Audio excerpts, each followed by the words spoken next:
চলো আমরা দ্রুত বাংলাদেশে ফিরে যাই, দেশই আমাদের জন্য ভালো।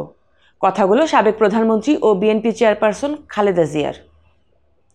লন্ডন ক্লিনিকে চিকিৎসা সেবার একটি অংশ শেষে এখন তিনি রয়েছেন তার বড় ছেলে তারেক রহমানের বাসায়।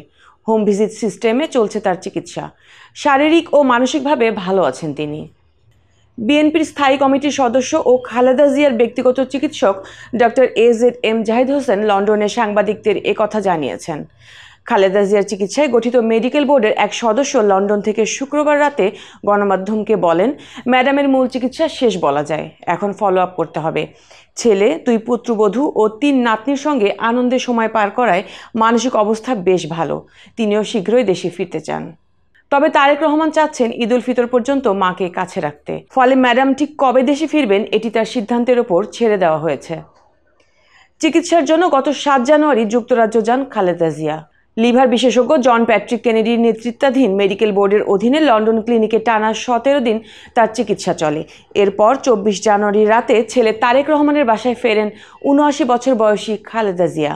সম্প্রতি লন্ডন থেকে বিএনপি চেয়ারপারসনের মেডিকেল বোর্ডের প্রধান হৃদরোগ বিশেষজ্ঞ অধ্যাপক শাহাবুদ্দিন তালুকদার জানান, খালেদা জিয়ার স্বাস্থ্যগত ঝুঁকি বিবেচনায় লিভার প্রতিস্থাপন করা সম্ভব হয়নি। কিডনিতে কিছুটা সমস্যা থাকলেও উদ্বেগের কিছু নেই। ডক্টর জাহিদ হোসেন বলেন, লন্ডন ক্লিনিক কর্তৃপক্ষ ও খালেদা জিয়ার চিকিৎসার দায়িত্বে থাকা প্রফেসর ডক্টর প্যাট্রিক কেনেডির নির্দেশনা মেনেই বাসায় রয়েছেন বিএনপি চেয়ারপারসন এবং হোম ভিজিট সিস্টেমে চলছে তার চিকিৎসা।